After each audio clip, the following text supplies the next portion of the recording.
It's about that time, man. Reminisce, reminisce, reminisce. Carrying the tradition of saying Kofa, because sometimes we got to go back and collect what was forgotten, man. So we here, I go by Logic, here with my brother. Mind Bender Supreme, living the dream. Love, love, love. Oh, that always, always, man. We out here, man, just representing Toronto. Lots of beautiful energy happening right now. You know, we got the Blue Jays World Series, Vibes Cartel. You know, we need this energy right now, man. We got to bring that. We got to bring it home, man. We got to bring the World Series home. So, you know, let's get our energy up, unify Toronto all the way, man. But yo, you know, definitely, It'll take 6 games or 7 games, but we're gonna do it. we got to, man. We got to. And just like, you know, you said, like, there's, you know, quite a bit of things to build on, you know, in hip hop news. One that I find very interesting, you know, when you're mentioning about an artist that's wanting to sue another artist, which I was like, no, I can't picture this even happening. Mm-hmm. But you know, we're going to get into all of that. And you know, I was at the Vibes Cartel concert on when was it? That was just a couple days ago. Yeah, Sunday. Yeah, Sunday. let's start the check-in with that. Ooh. Yeah, absolutely, man. All How right. you doing?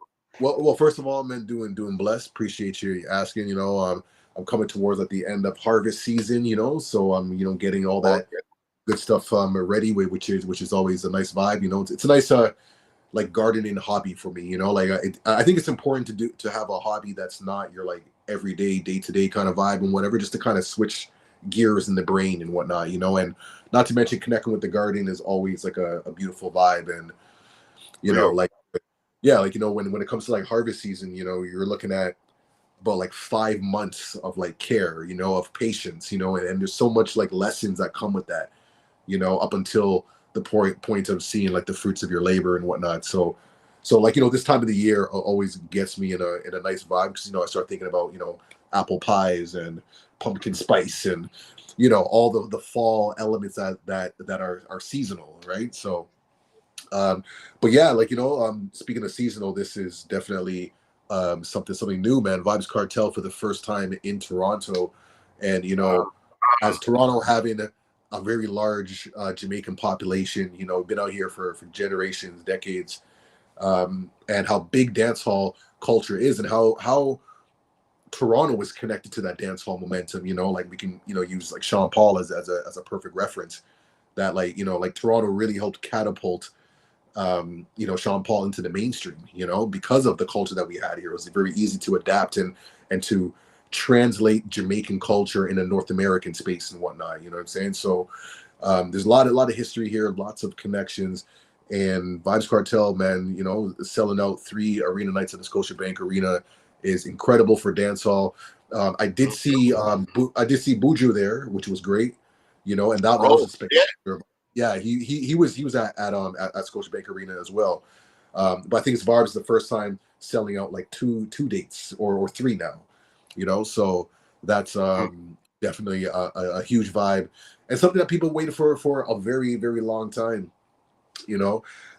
Yeah, so I got there, you know, pretty early and you know, seeing a lot of beautiful people, you know, like Vibes Cartel really, you see like the influence, you know, like Jamaicans, you know, other places from like the Caribbean, you know, from all over the place. You know, it was just like to see the reach of dance hall culture, reggae culture, you know, was really great to see. And then of course, you know, seeing Vibes, you know, performing, you know, all of his like, you know, classic records. And, you know, I was expecting like Popcorn to come out, you know, with Clark's, but no, I guess he wasn't in town. Or like I was kind of hoping for that. I was like, okay, he's already OVO affiliated, right? Like that makes perfect sense, you know. That would have been a wicked lineup. I've seen Popcorn perform the song without Vibes, but now like to have them together would have been like a beautiful moment. Um, but yeah, like I said, like the vibe was great. You know, I was just blown away just by you know his ability just to perform for so long with no backups, no dancers, no nothing, just him on stage in his Blue Jays and his baseball bat representing the Jays and going forth with that. But I will say, like, I do wish that there was like some dancers because dancing is so crucial to dance hall. You know what I mean? It's like it's like you know like the DJ. You know what I mean? Like you need the dancers as well.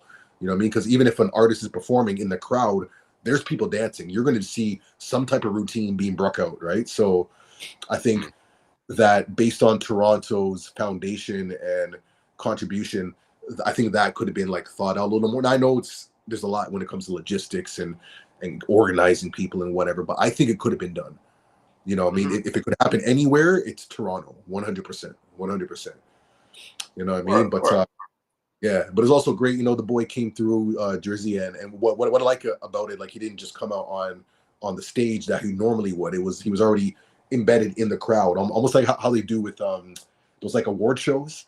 You know, they have different sections, and it's like now it's like, oh, camera two, and it's like, hey guys, I'm just over here in the crowd, and it was like that kind of vibe, you know, and seeing Future the Prince there, you know what I mean? There's always the sound man, you know what I mean? Was always good to see because like Future the Prince is a rare sighting. Like you don't really get to see him, but when you do, he's always just like dressed in black, like just Mm-hmm. always just like you Oh, don't even yeah. notice him. He just wants to be just like just Hoodie. you know, Yep. Mm-hmm. yeah, yeah, no, Well, but yo, always. Mm, it sounded like a wicked success. I saw some footage. It looked fire too, and yeah, just yeah, the happy Toronto crowd, and so good, just man. vibes, just being happy to be here too, which is great. And Drizzy with the salute, like that was, it's a beautiful thing. It's a beautiful thing for Toronto, and Yeah, yes, I saw some like an after footage thing where Drizzy was talking to him, and he's like, "Yo, vibes are so blessed, and all yeah, we need to do is win Game 3, and then Toronto is on a high." And yeah. oh man, I was watching a game last night, and then my bootlegger shut down, and then I watched it from a bar, and then I left the bar because I couldn't believe how long it was going, and then I Uh, couldn't even believe that it was still going, so I went back to the bar a second time, and the game was still going, oh, and it was like, it's pretty historic, man. It's pretty historic. So like I guess this is the longest World Series game of all time, or the second longest, tied for it. And yeah, the Blue Jays, I mean, they unfortunately lost, but yo, come on, we got to get back on, man. We got to get it. yeah, tonight's gonna be another night. In an hour they play again, and they the thing is, Blue Jays were like so close to winning so many times. Yeah, They were just on the edge. They yeah, like left man's on base like yeah, over 10 times. Like, oh man, you just yeah, one more hit would have done it. And a guy got tagged out of the base on like on in like inning 14 or 15. Like, so like it was so close to being a Toronto game. And Toronto's doing very well. Like, no matter yeah, what, Toronto is representing hard. And like this is game 3, and like Toronto is, we really holding it down. We really, like, people yeah, can't. And there was like yeah, 3 major injuries, and they still went to like the longest game of all time. 3 of Toronto's biggest dudes got injured.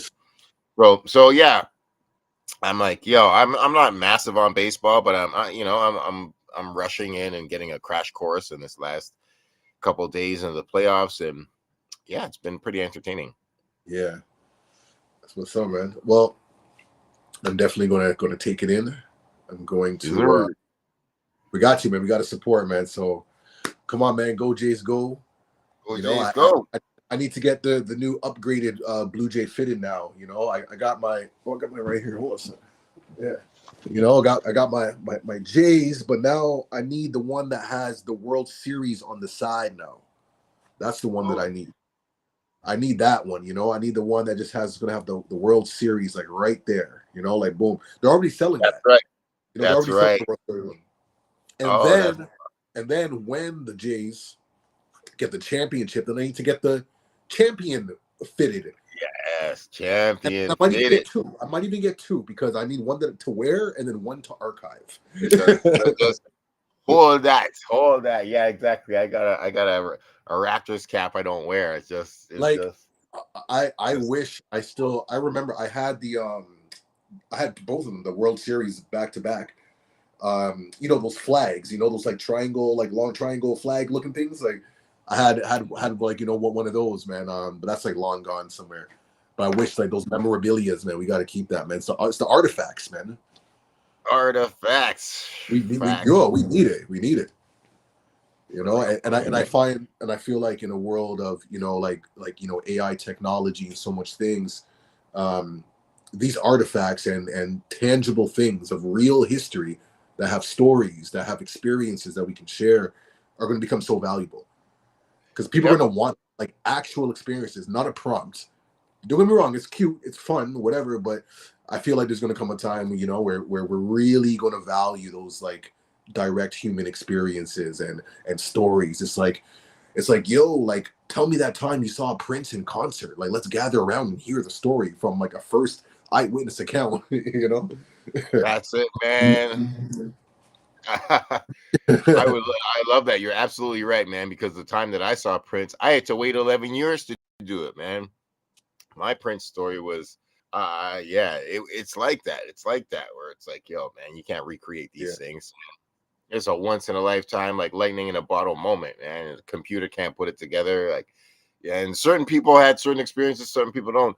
Um, right now, like every yeah. single person who's just got pictures of D'Angelo, like D'Angelo has really become a religion in a certain way. I'm not I'm even kind of, exaggerating. I'm, I'm not yeah, exaggerating that in yeah. any sense because I had this reflection like 3 days after D'Angelo died, where I was like, you know what? Every single one of his songs sounds like sacred black energy. I was like, Ooh, there's not a single D'Angelo song where he's like, let me sell out for the money, let me like do this pop thing for like more chart, whatever. It's like he came up in the church, 3 albums. It took like 10 years to make each album, and he's like, yeah, I'm doing it old school.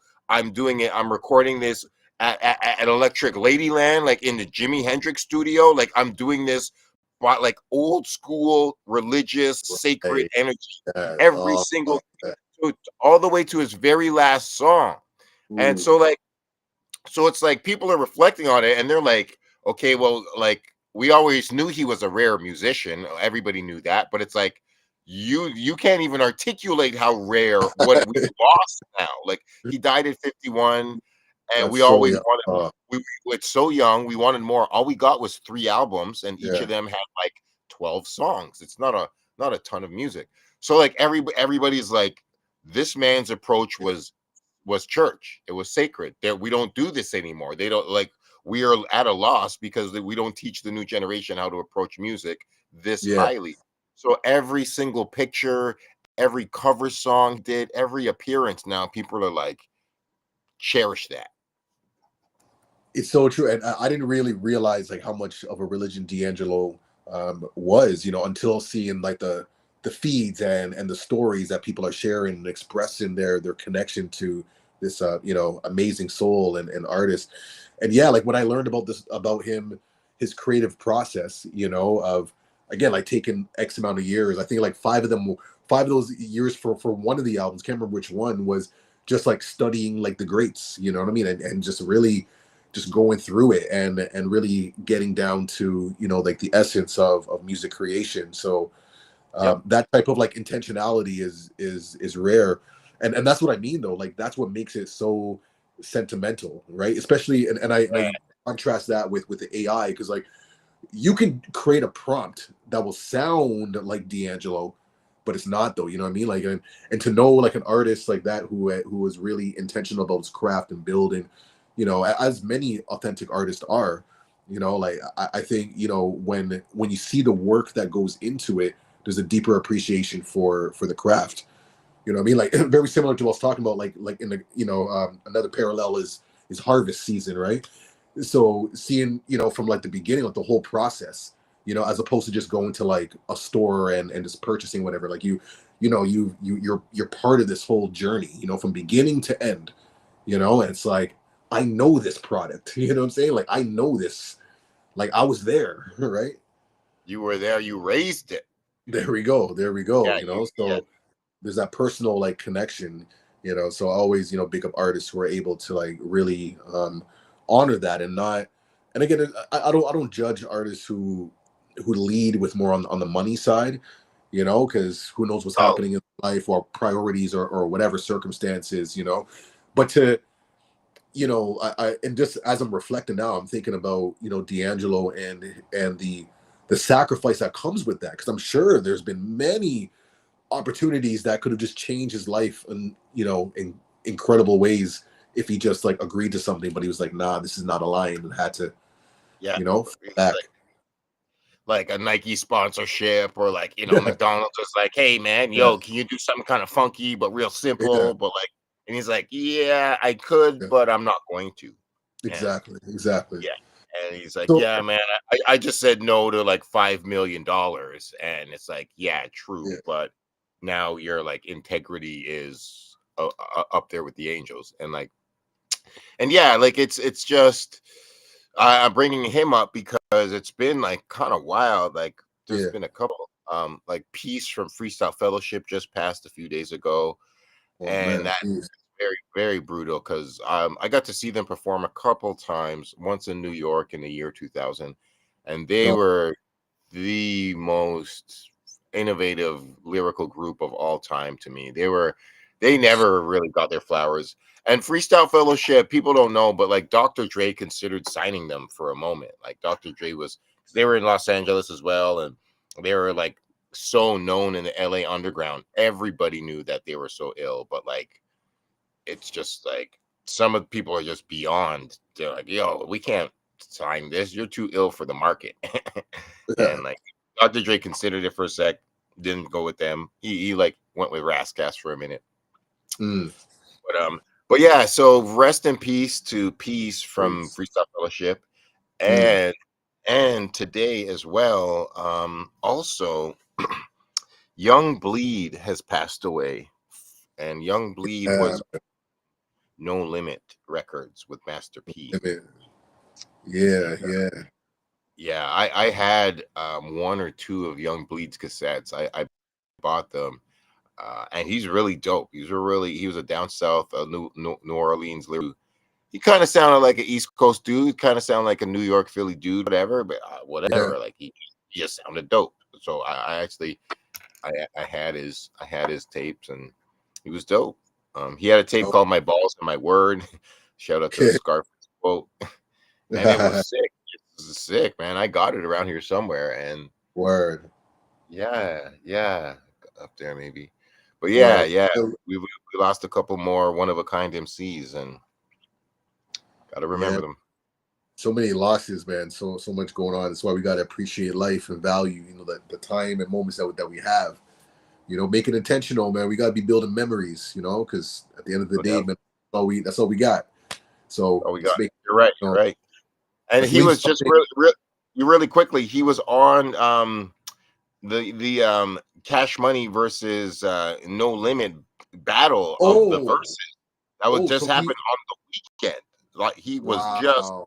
he was just there like on Saturday. Oh, So that's the last public appearance. So he kind of went wow. out like a soldier with his boots on. He was celebrating with Master P and got some flowers and got some love. And yeah, it passes away 2 days later. So Yo, yeah, that's great. precious. Well, I'm glad that's documented. And again, like these are those moments that we have. Like how much more of a moment that is because of these unfortunate circumstances. Exactly. Like what if this happened like this coming week? As opposed to before or whatever. So the fact that he was Exactly. able to be there, immortalized and represented, as like a final send off in a way. A positive way to look at things under unfortunate circumstances.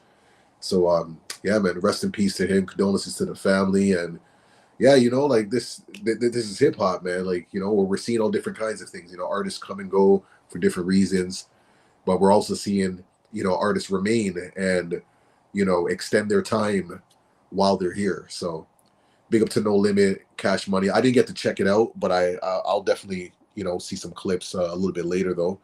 But Yeah, same. what were some of your thoughts on that? Oh no, I was actually out at another event as well. I Okay. couldn't I was actually I was at I don't know. I was Something was happening Saturday. I couldn't get to check it. But yeah, I'm in the same boat as you. I definitely wanna peep Yeah. some of it. And yeah, yeah. Something in my eye. Yeah, yeah. No, that's what's up. That's what's up. So you were talking about some artist suing another artist Yeah, because yeah. There was a like what I can't believe it, man. Like yeah, nah, it's man. wild. And I mean, it's something that makes sense, but you kind of don't want it to go as far as the legalities. And ironically, it's one of my heroes that we were just talking about. I love Cameron. Cameron's dope, but Cameron is apparently suing J. Cole because J. Cole had a song on his last album called "Ready to Four." And it's like a 2024 updated version of a old Dipset song called "I'm Ready," and he got Cameron on it. It's a classic song. "I'm Ready" is a fantastic song. I love that Dipset song. Cameron kills it. So J. Cole made an updated version. Cameron raps on it, and the deal was that for that verse in that song, J. Cole was supposed to either rap on with Cameron on a song, or appear on Cameron and Mace's "It Is What It Is" podcast. So ever since that song came out, apparently J. Cole was ducking all of Cameron's calls to make the song or come on the podcast. So it's been like 2 years, and Cameron was just like, "Hey, yo, I want my, I gave you my stuff. I want my my guest appearance or my whatever in return, and you ain't give it to me yet. So this is why it's taking." Yeah. Come on, guys. Well, I hope that this might be, one of those cases of attention currency where sometimes you got to kind of create a little bit of like, friction and whatever, get a buzz, get interest. And then all of a sudden J. Cole comes on and is like, yo, hey guys, I'm out here. And I hope that's what this is, I hope that's what this is. We'll see though. Yeah. We'll see. But you're right. I hope now that Cameron has his attention, you can just pull up. I think spend a little time, just knock out a quick hot 16, man. Quick hot 32, man. Bang it out. Or I mean, like, yo, he's asking them. He said either a verse on the song or to just appear on the podcast. Like, yo, I think it would be great for him to appear on the podcast for many reasons because J. Cole like played ball and whatnot, so there's that sports right there, swish. But there's so much, but at the same time, like Cameron and Mace, like they're not gonna dodge certain questions. Like I feel like they're gonna perhaps ask about him, like the Kendrick beef and him like withdrawing and they're gonna go straight into that. I know they're gonna be like, yo, and they're gonna be like, yo, what's up with false prophets and that being about Kanye? Because we all got Kanye stories, and J. Cole's gonna be like, they're not gonna hold back. Like they're gonna go straight to it, and that's what they do. And it is what it is. It is what it is. Yeah, and like J. Cole probably doesn't want that smoke because it's hot. He's like, yo, let me just give you this verse real quick and just like be done with that. Yeah, but if I'll say this, if J. Cole can, navigate those waters, I think it would be a great like shift for him to kind of like reintegrate into, the spaces because he's just kind of been like ever since he's just kind of been like, yo, like, and I'm pretty sure he's probably thinking about how do you like dance back in, jump back in. Like I wonder in a meaningful way where people are actually be like, oh snap, it's J. Cole. Now that we're talking, I think this might actually be like one of the best opportunities for him because he's in a position where he has to respond to it. Like it's not like him calling out. It's like he's being sued. Oh my god, and then it would be a great opportunity for him to come up and clear the air on that front, but then also on other things. And then from there, he can be like, hey, then by the way, man, I got an album. Go for it. Yeah, no, that's all I was saying to that. Like it will be it reminds me of something that like 50 Cent would plan because I heard about stuff like that where he'll like, like create something and it's like, yo, like you gotta use that as a machine, like don't like look at me, but use the moment to create something with that. So I'm hoping that this is the case. This is just all speculation. Don't quote me on anything. But if it happens, you know where you heard it first. Hey, man, you've had a good couple predictions in the last couple of years, man. I love to see it coming.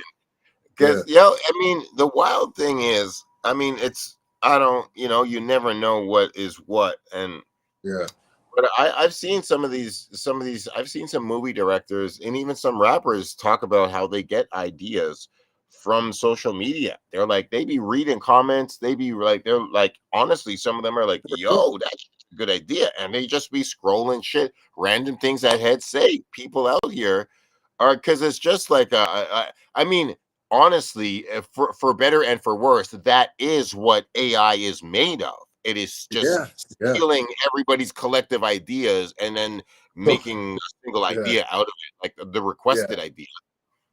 It's called user generated content. You know what I'm Hmm. saying? User generated content, UGCs. You Hmm. know, for So better so or yeah, for no, you're right though, man. I mean, Jake, because some people are even saying that J. Cole can't, like, they've got like an asterisk beside his name or something. They're like, yo, J. Cole can't be considered like one of the goats anymore because of what he did.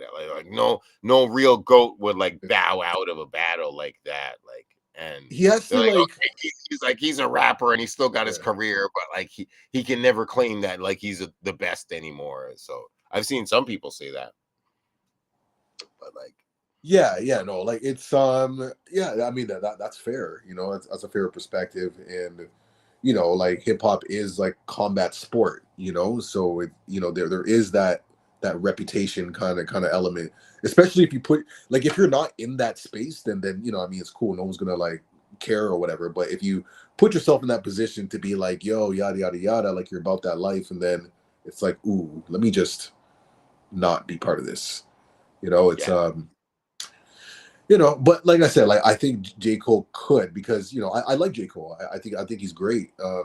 yeah, But I feel like it has to be a dance, and this opportunity with Cameron, I think, is probably the only. It's an alley oop if he's aware of it. If he's aware you're of it. you're so The, right about the, that. the And more as we're talking, the more we're talking about it, I'm like, this might be his only chance, actually. You know what I yeah, mean? Because you're so right.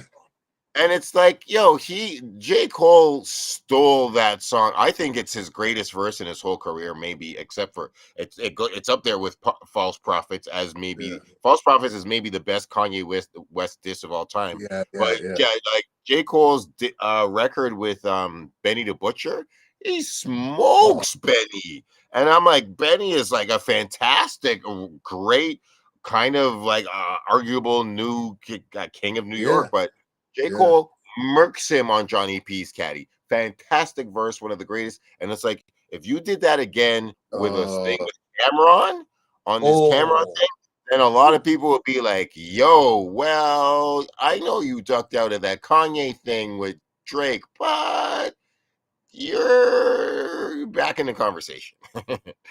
Like, now, you're absolutely hey, right. To take it as an alley oop would be the illest thing than if I just was like him, if I was smash him, a record with Cameron. yo, like if he came back on some like, yo, Cam, my bad, yo, check this out. Here's what I'm gonna do. I'm gonna do both. We're gonna Yeah, do the yeah, for real. interview Yeah, and we're gonna get the record. yeah, for real. Matter of Yo, fact, yo, put it out there. Anybody who knows Cole, just free idea, man. We just love to see it happen. Okay, oh, so like, yo, just make it happen, yo. that's free food though, man. That is, yo, that's J. Cole, because Yeah, yo, he's still rebuilding his rep afterwards. yeah, Like yeah. it's not what it used to be. No, So I think you're on one for that. and I But yeah, think man, him, rap game is wild. them two together would be really interesting. I like how you made that Benny the Butcher comparison, right? Because I can kind of see like that. That's the frequency we got to go with. That That's what I'm saying. introspective. You know what I mean? And maybe even an opportunity for him to like respond to some of the speculations that have been going around, and just Of kind of course, get there. Yeah, I think that'll be beautiful. that would make for good bars for sure. Yeah, Yeah. and yeah, man, it's there for him to do. It's there for him to do. But yeah, man. Any other things on your mind? And what else happening in rap? I just saw that there is. Hold on. Oh, Shad's album comes out October 31st. Hold Oh on. yeah, new song dropped today. It's A new song dope. is dropped.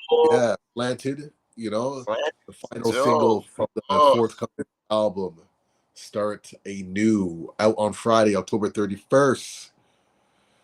And then we got some Canadian tour, Mod Club, February 21st, which is going to be great. So Love that, man. Well, we gotta, we know that's Reminisce Show alumni Shad K, Juno Award winning artist, professor at U of T, like doing all kinds of amazing things. I mean, don't let his humble, stature, fool you. I mean, he's a heavyweight out here doing this thing, and you know, definitely blessed to have him on the show, and we got to be there, man. We got to get that follow up interview, man. That follow up connection.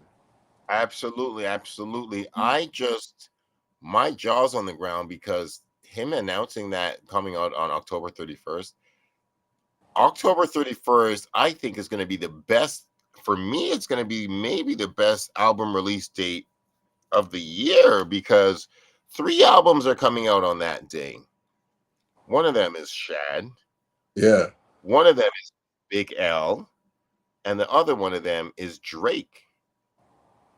All 3 of those albums are coming out on Halloween this year. And there's a couple other things coming out that Halloween, but I am a massive fan of all 3 of those people. And them dropping music 3 days from now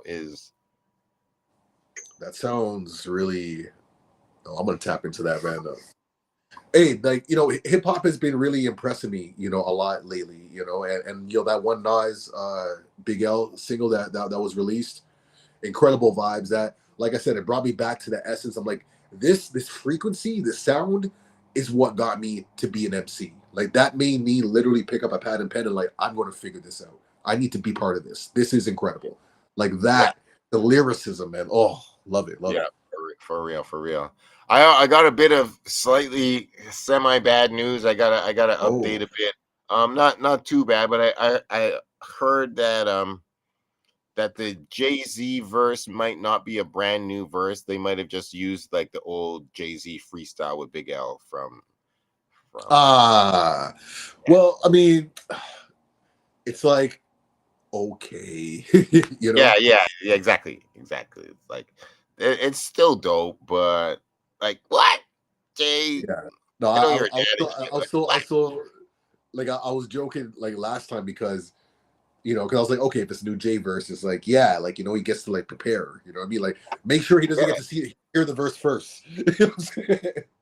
I was like, nah, no reference tracks. Give him the instrumental, let him do it, let him dance, and then put it on there and let's see what's up. Okay.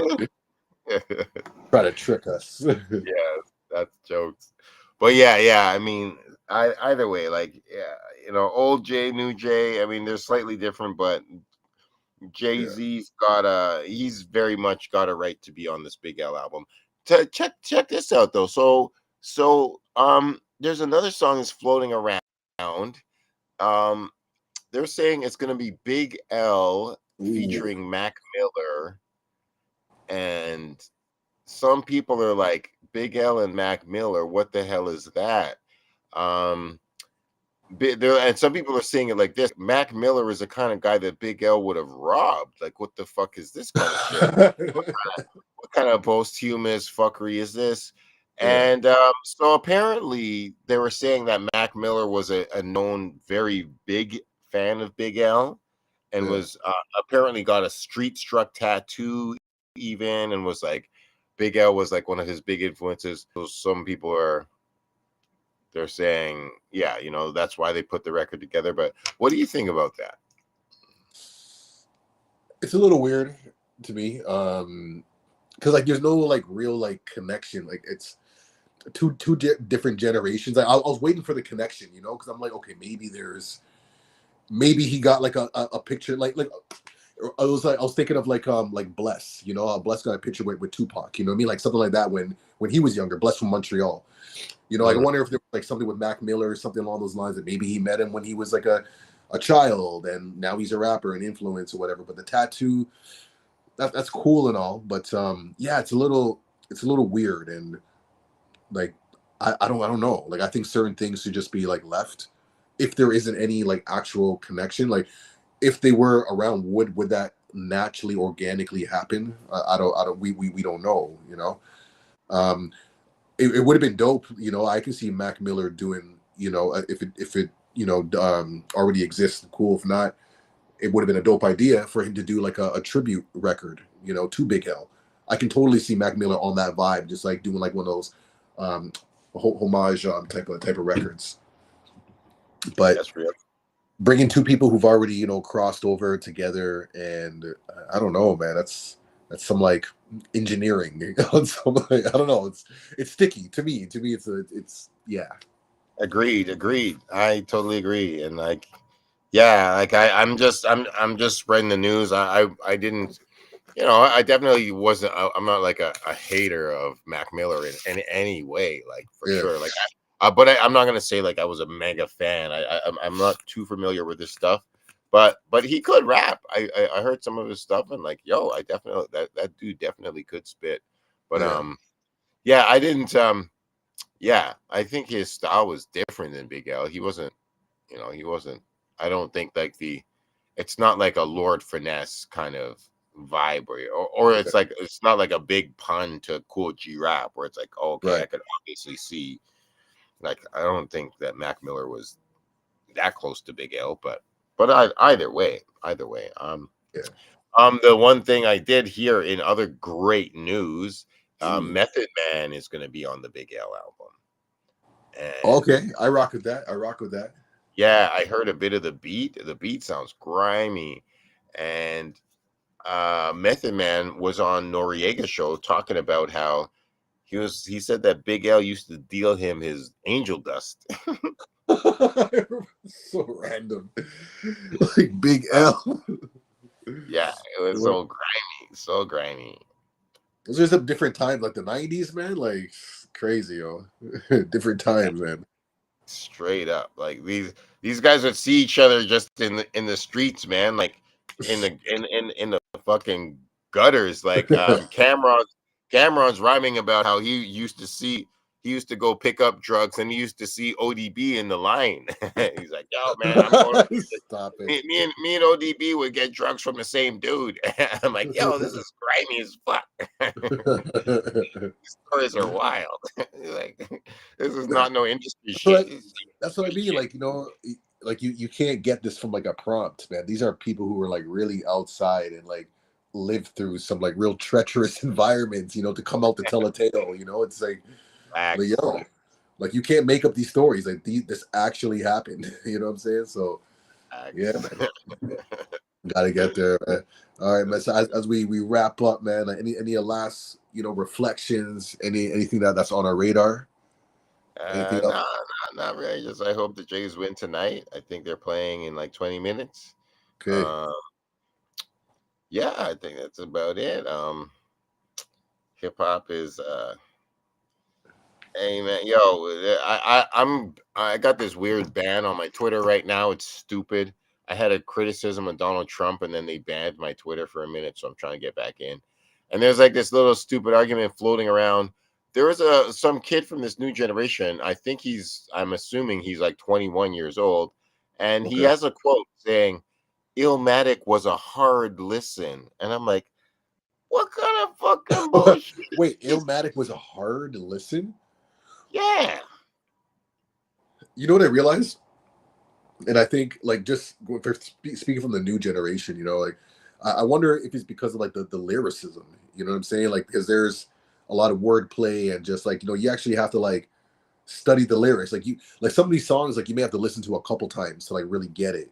You know what I mean? And it's not designed. I mean, unless you have like an advanced ear where you can just get everything the first round. I think for new ears, it's like this is too much thinking. It's my brain hurts. I want it spoon fed to me or something. Yeah, for Again, real. I'm just guessing. I'm not no judgment. Everybody has their preference or whatever. But I like music that makes me think, that I have to reflect. I might even have to pull out a dictionary or something like that. I like that. It's engaging. Absolutely. And of course, like the first time you hear New York State of Mind, you're like, this is not this is not a basic rap song. Like there's No. obvious layers in it. And like Yes. it Yeah.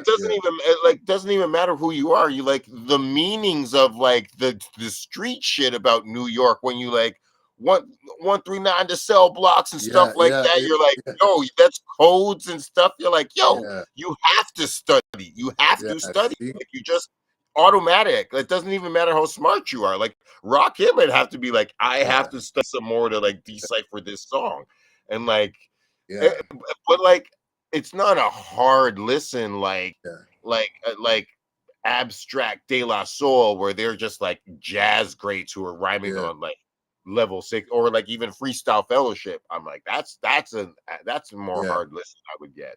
But like, yeah, man, like I heard this. I'm like, yo, man, this is soft. Well, I'll say this, for the benefit of the doubt, it would be interesting to hear that person's perspective to really expand on that. Like, what do you mean by a hard listen? Because I don't want to assume, but that's what I assume.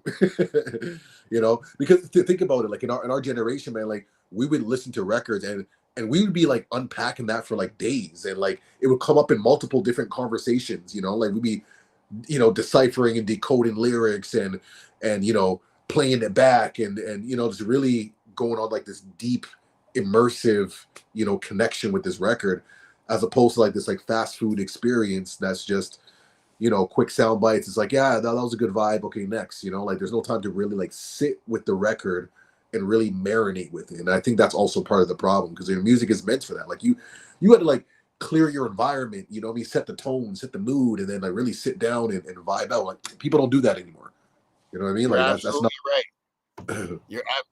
You're absolutely right. And there's no way in the universe that like the fact that it is like quote unquote a hard listen is the reason why it's even still discussed 20, 30 years after it. Like that's like, yo, man, like, there's a record that came out 3 or 4 years ago that doesn't have the complexity and vision of Illmatic. That's why nobody's talking about it.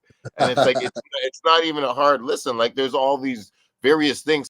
It wasn't a hard listen when it came out. It got 5 mics when it came out. It was a street classic from when it dropped.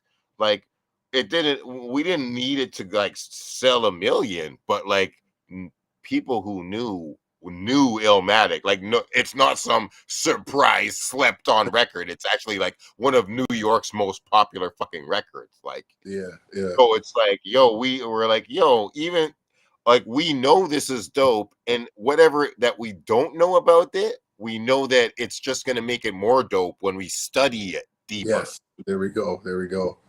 Like, we don't know, yeah. Like I said, let's put it this way, man. Like, Illmatic and all that. Like, you can print those lyrics on sheets, and I think I saw that the other day. Like, it's like someone's grandma was like reciting lyrics, like Nas lyrics, and it's true. Like, it's real poetry. Like, you know what I'm saying? Like when you actually read it out, it's real poetry. It's like so many things. It's like snapshots of New York in the 90s. It's the news. It's poetry. It's like prophecy. It's like it's all of the above. Like all of the, it's everything. It's like a story of Queensbridge, 70s, 90s. Like it's fucking, man. That's it. But man. That's love. Anyways, man. So we out here, and it was another good build with you, homie. Love the always, man. So we're gonna shout out, man, the Blue Jays. Shout out for the city. I know Vibes Cartel's one more show. I believe it's on Thursday. So hopefully that's blessed. Hopefully maybe they bring out some like Toronto dancers, because they got 3 shows, so you got to make a little different, switch it up. It's not too late. I'm telling you, man. There's fair dance squads. You know what I'm saying? Of people that can come through, and let some of the people in the crowd upon the stage, just pick out 5 people from the crowd. Okay. That would be, I wonder, well, hey, that would be nice. That would be, I think, would be equally as impactful and powerful, being with the people, just how much, Vibes Cartel is loved and adored out here, Toronto via Jamaica, so, but hey, enough love to everybody.